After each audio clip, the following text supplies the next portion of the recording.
Hello, hi நண்பர்களே வணக்கம். இது என்னன்னு பார்த்தீங்கன்னா, நம்ம கும்பகோணம் தான். கும்பகோணத்தில அபிமுகேஸ்வரர் கோயில்.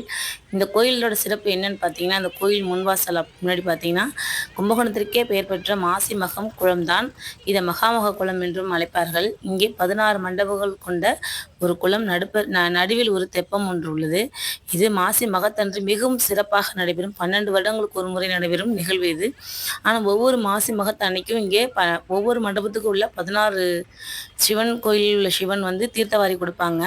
நீங்கள் உங்கள் முன்னோர்கள் செய்த பாவங்கள், நீங்கள் முன்னோர்களுக்கு செய்யாத திதி, அந்த தோஷம் எல்லாம் நிவர்த்தி ஆகணும் அப்படின்னீங்கன்னா, நீங்கள் இது வரைக்கும் அவங்களுக்கு திதி கொடுக்கல அப்படின்னா, அந்த மாசி மகத்தன்னைக்கு வந்து இங்கே திதி கொடுத்துட்டு குளிச்சுட்டு போனீங்க அப்படின்னா, உங்களுக்கு முன்னோர்கள் தோஷம் நிவர்த்தி செய்து உங்கள் குடும்பம் நலமுடன் வளமுடன் வாழ முன்னேறுவீர்கள்.